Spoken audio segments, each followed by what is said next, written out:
Folks, ladies and gentlemen, our guest for tonight is the executive producer of Fight Nation on SiriusXM, and it is the one, the only Mother Marissa.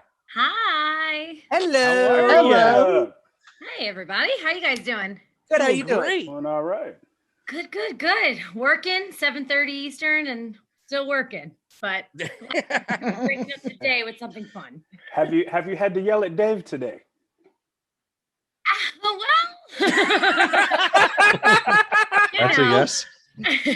We did talk about the show a little bit today, so I had some notes for him, but usually it's all positive. Dave and I have a very Yeah, except for the other day. We have a great relationship. So even if I have to give him feedback that he might not love, he's a great host to work with, and he's always open to learning and doing things a different way and hearing somebody else's feedback. Like, it's so important because you have some talent you work with and they think they know everything, and that's just not the way that you succeed in this business. There's always something to learn from somebody else who's listening with a different set of ears and in a different way. And Dave is such a great host when it comes to that sort of thing. Yes, he is. Oh, he definitely is. And I gotta say, you got in one of the best audio mixers you guys have with Ed Robinson. He's a blast to listen to on the show. I'm so glad. I was hoping, I always bringing in a new producer is a really big deal for the show. And I was hopeful that everyone would really like Ed, but you never know how it's going to go. And so far, it's just been great. He's kind of acclimated to how we do things. He was familiar with the show before he joined our team, but once you're actually producing Busted Open, you realize that it is a pretty much never ending job. So he's done a really great job rising to the occasion, and he's added so many great sound elements. It's awesome. Well, also too, he adds to the show with the way he picks on the guys and Gabby. So it's the chemistry is so perfect. You can't ask for anything better. Yeah. And he's got a different type of personality too. He's very unique in himself as an individual. He's not like a carbon copy of somebody else. Yes. And a good show has lots of different types of personalities. Like I always say, Bully Tom, I can't tell you who I like more out of Bully, Tommy, and Mark, because they all bring very different things to the show. Every show that I listen to, it depends on the day and what we're talking about and who would be best covering certain topics, but they all bring something special too. Well, at least you don't have to worry about hiding the pretzel rods with Tommy. You're not in studio. We've saved a lot on pretzel budget, not being at SiriusXM almost a year now. So, but I'm sure Tommy gets his own pretzels now. Yeah. But then again, you do have Bully keeping Dave in check, though, right?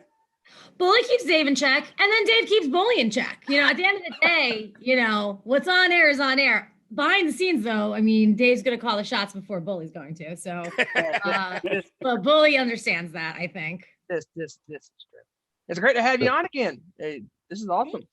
Thank you. Yeah, I always love joining you guys. I'm glad to see you guys you're expanding. You have spin-off shows. It's your 1 month anniversary. Happy anniversary. Congratulations. Thank you. And Thank you. It's just great to see people who just take it on their own. I tell everyone, I'm like, if you put the time in, anyone can learn to do what we do. It's gotta be a passion project, Exactly. Labor of love. You know what it is? Not that many people talk about the sports. Yeah, you have the sports ones, but it's basically, okay, you got baseball, you got football, you got basketball, but nobody goes over everything in one show. And that's what we're trying to do here. Yeah. We're fans of the sports talking about our love for everything. I think it's awesome. Power to you guys. So, Mother Marissa, the reason we asked you to come on is this weekend is a huge, huge pay-per-view for UFC. You have UFC 259. If you could, would you please go over the top 3 on the main card that everybody's looking at with the championships? Sure. So yeah, this is definitely the biggest UFC pay-per-view in a while. I haven't seen 3 title fights on one card. Maybe since early last year, pre-pandemic. They've really put a lot of effort into making this as stacked as humanly possible. You got 3. I mean, the whole card is good. Like the prelims are good. You got Dominic Cruz on the prelims and the main event there. So there's free content and pay-per-view content that are both worthwhile. But on the main card, you got just 3 great fights back to back to back. The first title fight of the night will be Peter Yan versus Aljamain Sterling. Both fantastic fighters. Yan being the defending champion. He beat Jose Aldo for that title. It was a relinquished title from Henry Cejudo. He took over that belt, and he's had he's really just starting out his run, but he's definitely looked impressive and looks like someone who's going to be tough to beat. But on the other hand, you have someone like Aljamain Sterling, who's 19-3 in the UFC, and anytime he's gotten close to a title shot, the fight he needed to win to kind of secure the deal, he's lost. So when it really counted, he didn't come through. So this is actually his first title shot in his career. And I think he's more ready than ever. So I think you're going to see a very competitive fight. I mean, if you look at the odds, I don't know, you guys gamblers here, do we talk betting odds at all? No bettors. We could talk about it. One of you Sit have. at the Well, I roulette think table, but the I'm only not way a you could. No I bettors. barely understand money lines as is. Oh, I Wow. am not a better. The last time I did that, I lost some money. well, you gotta be willing to lose a little money, but you can throw a few bucks on something and you never know. But if you look on DraftKings, just in the last hour, they were even in terms of the betting odds, both at -115. So when I say -115, that means you would have to bet $115 to win $100. Yep. So that's how the minus works. If someone's an underdog, if they were a +115, then you would have to bet $100 to win 115. So that's how the odds kind of work. Yep, that makes sense. And that'll kind of inform how your combat sports. I think odds are really important to kind of understanding how the book is seeing it, because is pretty accurate. I mean, you see more upsets in MMA than most sports, just because Right. any given Sunday, someone can come in and get caught. Like McGregor getting knocked out last 2 months ago by Dustin. Yeah, I mean, I had money on Dustin Poirier for that fight because Poirier knocked his ass out. I was like, damn, son. Yeah, they were editing Yeah. Nate Robinson and the sleeping photos together on a couch with a couple of dogs, from what I've seen. so bad. I know, and I it's funny because I put money on Poirier because he was such a big underdog. I'm like, what are people seeing? Like, sometimes what happens is that celebrity factor does actually play a big role. And someone like Conor McGregor, who is a fantastic fighter, but hasn't fought consistently, like Dustin Poirier, who's always fighting, who's so well-rounded, so experienced, that you'll see the odds, all the money comes in on Conor, and you just leave this big underdog. They're like, okay, well, even if he loses, if I throw $10 on this, I could still win like 30. Yeah, and You're gonna try. Yeah, and it's like the gamblers are coming in at the last minute. Okay, they're betting on McGregor. Poirier, here you go, buddy. We'll throw some money your way. Then, bam, there it was. McGregor. Exactly. Like wherever the money comes in on, that's how the odds are pretty much set. So if people are really confident in someone like Conor McGregor, or when Ronda Rousey was active, Ronda Rousey, when she lost to Holly Holm, she was like a -1100 favorite that night. I still remember that fight because she got taken to school by Holly. I mean, man, just the kickboxing, the kicks, the punches. She would hide the kicks with the punches, and she was making Rousey chase her around the octagon. And that brings me to my point with McGregor. Do you think McGregor took Poirier lightly? Because I think he did. I don't think that, because from what I know about Conor McGregor, even though he's got a big personality and he always talked a lot of smack, he's still a very self-aware fighter. Where Ronda Rousey wasn't as much. She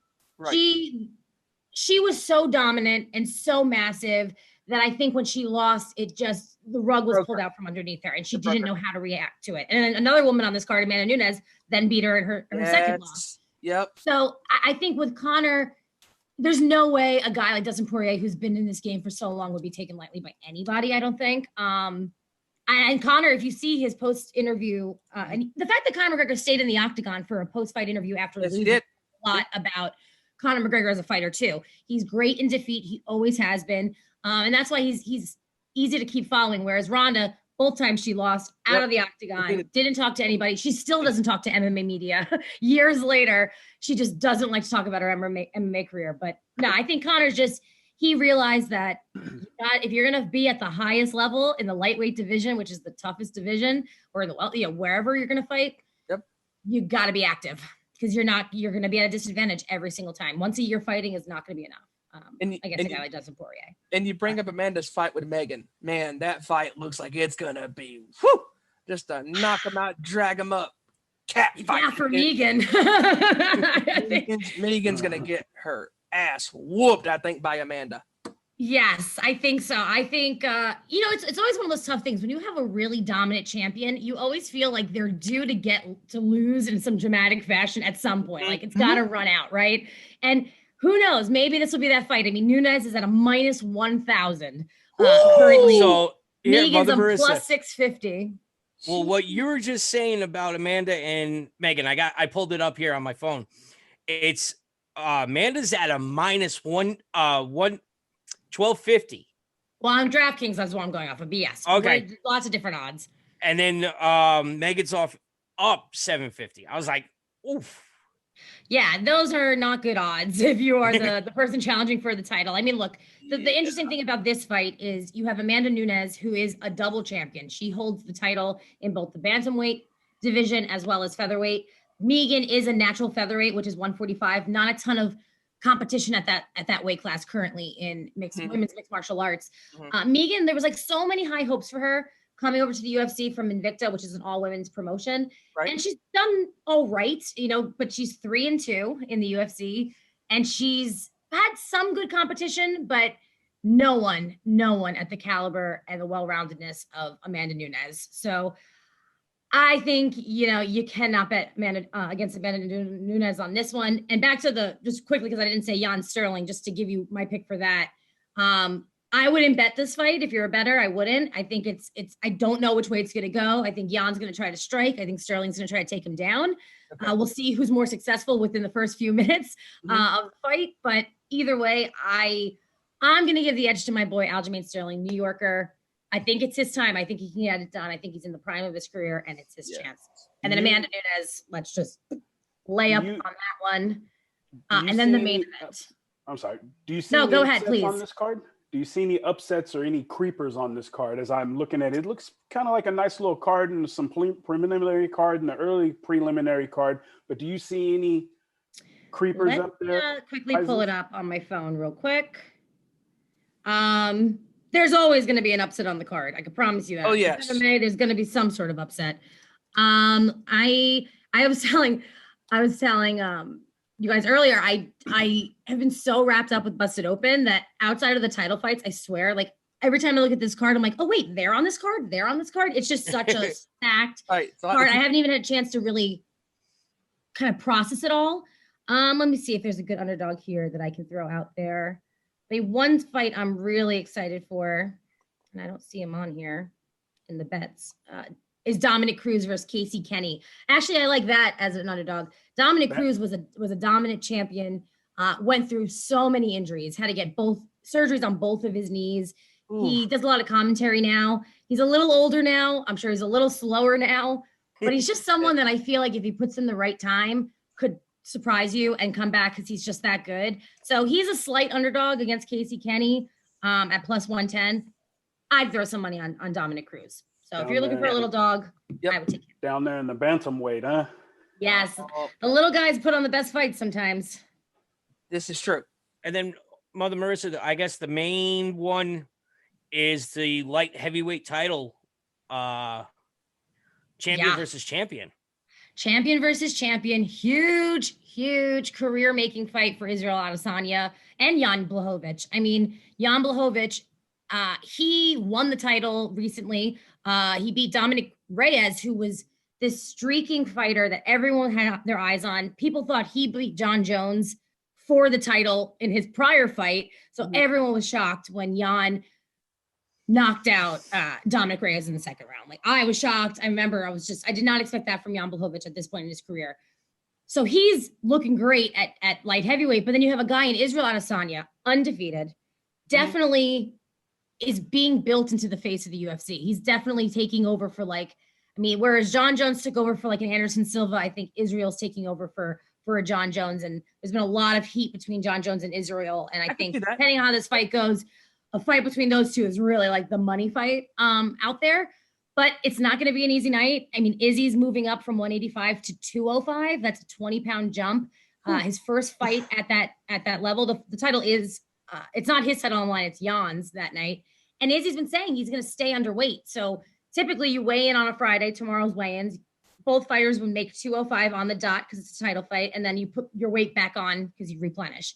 In Izzy's case, he's not trying to put weight on like that because there's unhealthy weight to put on. You want to put on 20 pounds of muscle and mass, and you want to still stay light and quick.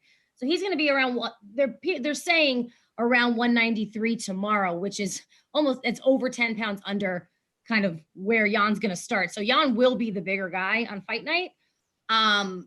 But Izzy's so good and he's so versatile and he's so fun to watch. And he is the favorite in this fight, which is, I think even Jan is a good underdog just because sheer size and experience at that weight class. But I just cannot bet against Israel Adesanya. He's 31 years old and in the prime of his career. So that is where I would go. Yeah, because I'm looking at, I printed off from the UFC website, the matchups, and there's a 20-pound difference between the two of them. Yeah. Well, there won't be tomorrow night. I mean, on Saturday night, there won't be because even though Izzy's the 185-pound champion, he is choosing to move up to fight at 205. So, like, that's where the baseline is going to be for weigh-in day. But Izzy still doesn't want to weigh in that high. He's still going to be underweight. He's not the biggest middleweight to begin with. So I think it's going to be interesting, like I said. But, hey, the bigger guy does not always win. That is for sure. If there's one thing MMA taught you, size doesn't necessarily matter. There's going to be advantages there, but I mean, I've seen all shapes and sizes win titles in this sport. So I'm just excited that you guys are interested in MMA because everyone's always yelling to me about wrestling and no one ever wants to talk about MMA with me. Well, that's we actually also have show. It's every sport. I'll talk to you about boxing too. So, it's all good. We have a caller, John? Yeah. Don't get me started on boxing. 2 callers, actually. All right, so let's go to Marissa. So we take calls on our show, as you know. Okay. Let's go to the first caller, John. Hijacker. All right. Marissa, we have Joe in North Carolina. Joe, you want to go ahead and unmute yourself and come on our Nation Sports Show? Mother Marissa, how are you doing today, ma'am? Hi, Joe. How are you? First, let me thank you and apologize to you for any pain and suffering that our ventures may have caused you in your off time that doesn't relate to what's dealing with your channel. No need to apologize at all. I love what you guys do. There's just always some fine print that we just have to be careful of, is all. But no, I think it's great what you guys are doing. You know that.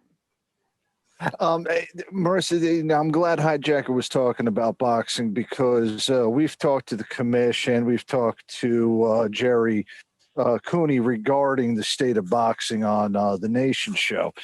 And, Jerry is very optimistic that boxing is going to start coming back towards a big way. And, Randy is also a little bit pessimistic towards it. What is your viewpoint right now on the state of professional boxing? Because did I say wrestling or did I say boxing? Boxing, you're good. Boxing. Okay, that's what I thought. Yeah. Even on our shows, we have to realize which one we can't talk about. Believe me, it's hard for me to keep all three sports straight as it is. Believe me. I'm definitely more in the pessimistic world in boxing when it comes to boxing.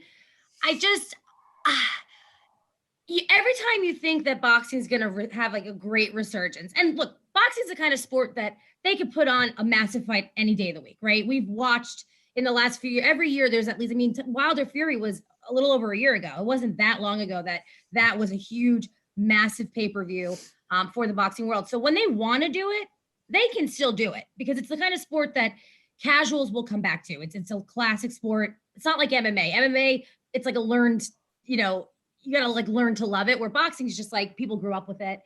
But I mean, we're talking on Saturday, Canelo Alvarez, arguably the biggest name in the sport, or at least one of the biggest names in the sport, fought a guy that no one knew, and he was I know I keep talking about odds, but he was a minus 4,000 favorite. Holy Wow. shit. Wow. $4,000 I'd have to bet to win 100.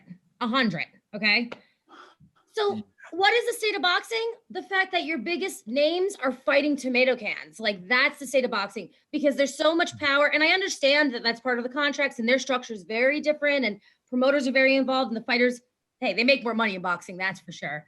But they don't fight anybody because a loss ruins your career basically. And so they don't want to put any risk into it. And that's why this UFC card on Saturday, this is what the difference is between MMA and boxing, because this card will have evenly matched fights outside of the Amanda Nunes, Megan Anderson one, even though she is the number one contender, which is sad. That was going to be one of my questions to you. Yeah, but you see the best fight the best a lot of the time. Not every single time, but a lot of the time. And that's why Conor McGregor comes back. He could be fighting Joe Blow, nobody cares about, minus 4,000 favorite Conor McGregor, but he fought Dustin Poirier, who a lot of us thought were going to beat him. So I give him credit for even just being like, you know what, I want to fight the best. That's it.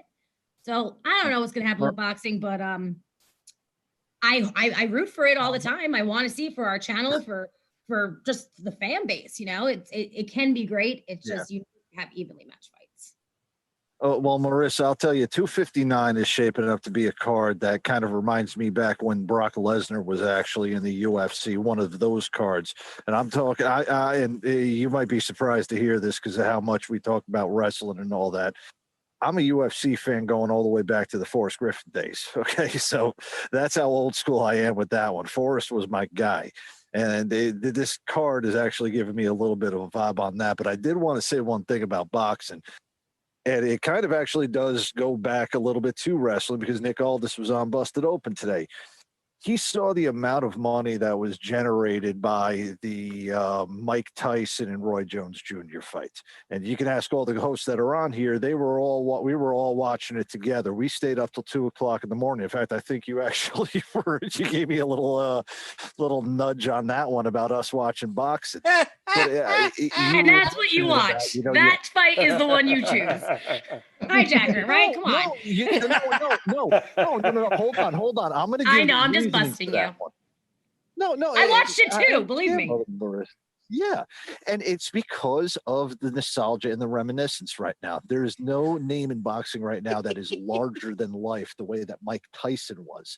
And, when we all watched that Mike Tyson fight, we were all taken back 20, 30 years ago when, Welcome to the Terradome was starting to rain down over there at the old Trump Plaza. We all reminisced about that, and we all had a good time about that. And that's what boxing needs to have. It needs to have that superstar. And Deontay Wilder, I wish he could do that. Unfortunately, there needs to be that superstar, and there's not one right now. And I think the only way you're going to really, there's individual stars in the sport, but they very rarely fight other stars in the sport. And if you can't find that matchup, when you're calling up names that my own hosts are like, who's that guy? Or you know what I mean? Like, I have to do some research on that guy. Like, that's craziness. It just shouldn't be. But we might see Fury Joshua in the future. They keep talking about Fury Joshua. That would be a massive fight, because the pandemic did not help boxing's momentum whatsoever. Yeah. Hey, Mother Marissa, thank you again. And by the way, the Nation Show is celebrating 1 year next Saturday. So thank you so much for everything that you've allowed us to, go ahead and do. All of us have had fun doing this. I mean, we've got 2 shows now just based off of this daggone thing. So thank you so much for all the support that y'all have given us over this past year.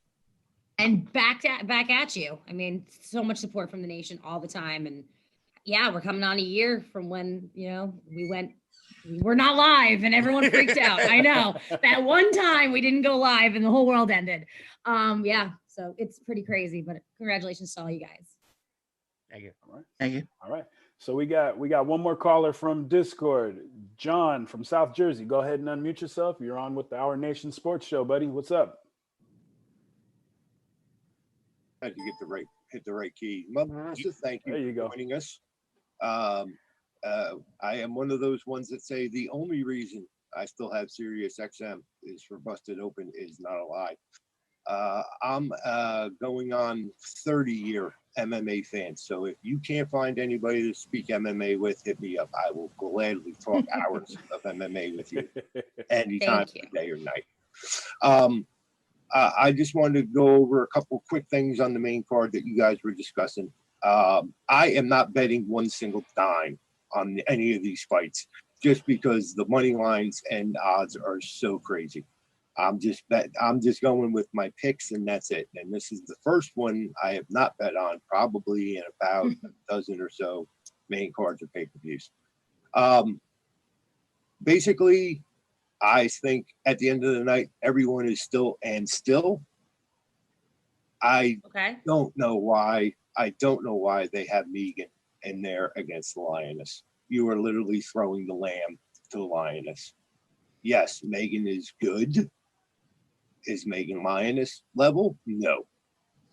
I think this is more of a statement fight for Megan to see if she's going to stick around in the UFC more than it's a title defense for Nunes.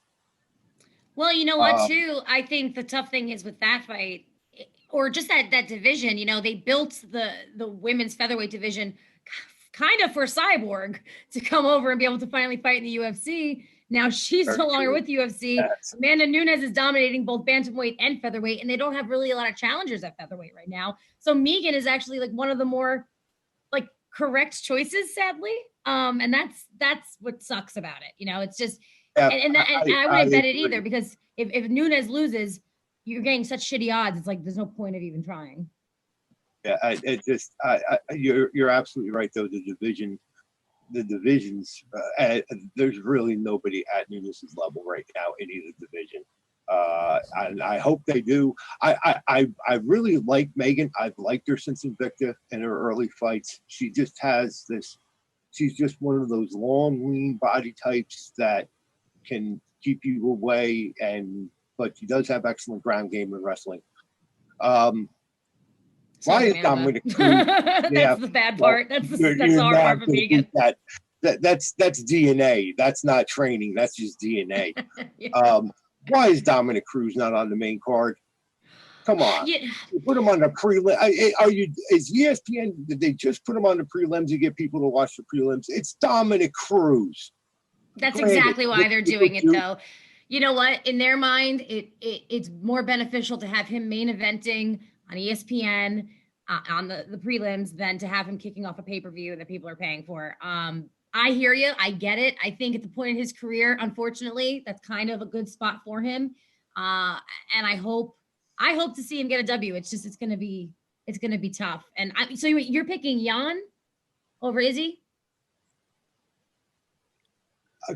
I know. I'm not saying that that's super wrong, but you said you don't want to bet. I mean, Jan's a pretty decent underdog, so if you do feel somewhat confident, I throw some money on him. Yes, I feel confident in him because just like any past quote unquote dominant champion, somebody always somewhere along the line figures out the code and beats them. We have seen it time and time again. Chuck Liddell, George St. Pierre, Silva, all these guys, Ronda Rousey. Somewhere along the line, somebody figured out the code and beat him, and I think that Jan can do it. I'm not betting it, but that's just what I'm going with. And I have a sleeper for you if you want to take a quick look at it. It's on the preliminary card. I have a quick sleeper if you want to look at it. Oh, I gotta get it. Wait. I'm sorry, I hit the wrong button. It's the Souza versus Renata. It's a women's strawweight. Both are fairly new to the UFC. But again, as you were saying before, there's not a lot of, I think it's more of they're trying to figure out where they're at more than, it could lead to something, whoever the winner is. It kind of gives a little bit of a buzz to the strawweight to see who's going to, move up or down in the rankings on that. Both Brazilians, so You can kind of figure where that's going to go, but they're both very evenly matched. And I think that could be definitely a sleeper fight of the night. And I'm very interested to see whoever comes out on the winner, where they wind up stacking up in the strawweight, which you really haven't heard anything from. And well, another division with another dominant champion, in Valentina Shevchenko. So it's oh no, that's flyweight. I'm sorry. But the women's divisions, yeah. I mean, the lighter weight classes at least have a little bit more, have just a lot more contenders. I think a lot more people who can grow. Where 135 and 145, it's just not been what we want it to be. And I just don't know when Amanda Nunes loses at this point. I don't see anybody who can beat her right now. I don't see anyone either coming up against her with. But then again, you never know. Somebody could figure out the code. Exactly. I don't think it's Megan. I don't think it's Megan though. Anyway, thank you, Marissa, for taking the time and letting me spout off about MMA.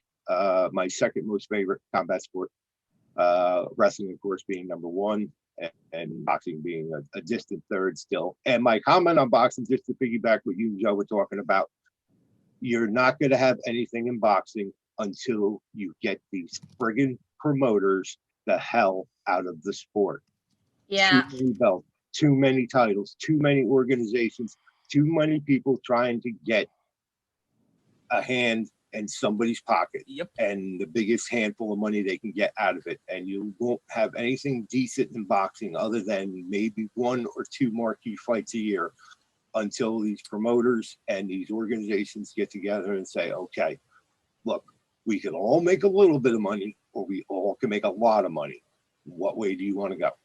We've been hoping that was gonna happen for many years, for years now. It just doesn't seem like it's gonna happen. But I do hope that with all this combat sports that you like, that you love Busted Open. But I hope you listen to the other Fight Nation programming, because we do have. I think this is the best in all 3 sports. So. I listen to Jimmy Smith has been one of my MMA go-to guys. I have what I call my big 3. That's Luke Thomas, who unfortunately is no longer with the channel, but Luke Thomas, we love him anyway.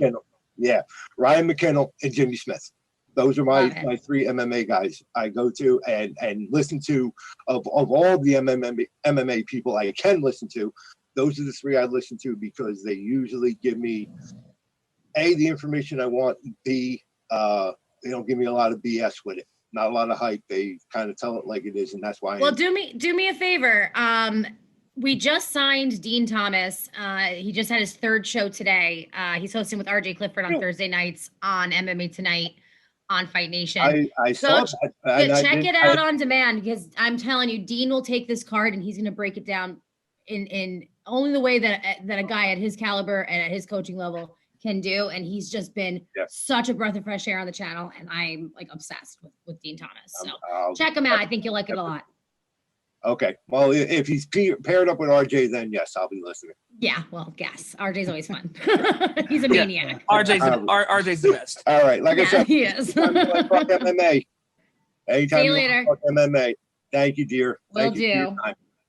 Thank you, John. Hey, Thank you, John. Hey, John. Before we get to your questions, Marissa. So I have a couple of things I want to bring up to you. So Junior Dos Santos and Alistair Overeem, obviously last night, were released by the UFC. What are your thoughts on their releases? The right timing, I think. JDS has always been one of my favorites. I mean, he made the debut on Big Fox. He was one of the first champions I really followed closely in when I first started covering MMA. Mm-hmm. And the guy has been hit so many times in so many ways. And I just don't see him getting anywhere near to where he was. And it's time for him to move on. He could probably make more money in a smaller promotion if he goes over to Bellator. Mm-hmm. And Alistair Overeem too. Alistair Overeem's had 5 resurgences. You know what I mean? Like, he's come back, and you thought he was done so many times. I think he's finally kind of done. He's been fighting forever. So, it's always tough. I'm sure it was a tough call, but they both did really well in the UFC in the careers that they did have. So I can't hate. All righty then. John? Actually, Carl, Mother Marissa, real quick, I know you have to unfortunately head out. You have a prior Sorry. engagement, which we understand and we appreciate you coming on. But my last question for you is, hearing the state of Texas deciding to go away with the mask ban, UFC is asking for a Texas event ASAP. How do you feel about that, knowing you're from Jersey? Yes, I am from Jersey. I just think we're at the point, like, federally, we should just wear the damn masks until it's safe for us all not to wear the masks. You know, I don't think it's not like a state line is some fortress. You know what I mean? Yeah. State lines are invisible. They're not real. Like, it's just a government thing. So to me, like, I err on the side of caution at this point. We've been through it for a year. Might as well just follow through and just hopefully with the vaccine and everything else get to a better place soon enough. I get the urgency, but you know, the UFC, they've done a phenomenal job throughout this pandemic. Like, I was one of the first people who was like, I don't know how seriously they're going to take it.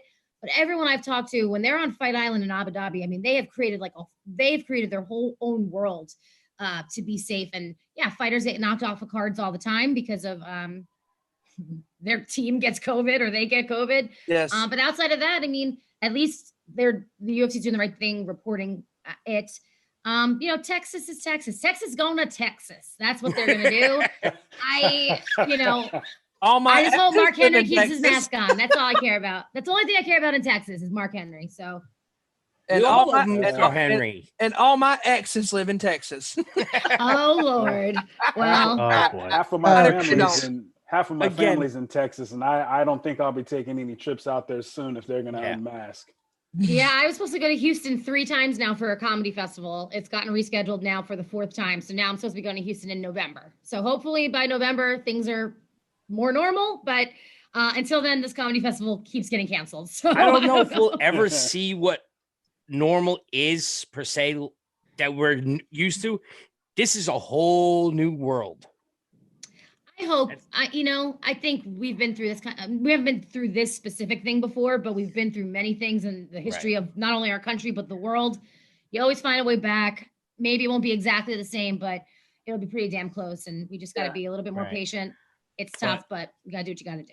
Mother Marissa, I know you have to unfortunately leave us, and we appreciate you coming on here so much. Thank you so much. How can our listeners follow you on social media? Sure. Well, thank you for having me again. I had a great time, guys. Follow me on Twitter and Instagram at the Marissa Rives, Rives. And as always, follow everything we do on Fight Nation on Instagram at SiriusXM Fight Nation, Busted Open at Busted Open Radio, boxing at SiriusXM Boxing, and MMA at MMA on SiriusXM. See, guys, I have 3 sports, 4 social media platforms. There's a lot going on Fight Nation at all times, and a lot to come for Busted Open. So, I hear WrestleMania is around the corner, so I guess we're gonna have to make some plans. So some things are in progress. Well, tell Dave when you see him next time, hiJacker's gonna crack open a couple of daddy sodas for him this weekend. Hell yeah. Hell yeah. So again, Mother Marissa, thank you so much, and hope to have you back on our show. Absolutely. And I will definitely be in touch with you. All right, Carl. Thank you guys all so much. Have a good rest of the show. Thank you, Mother Marissa. Thank you. Enjoy the fights. Definitely. Definitely will. Turn me up.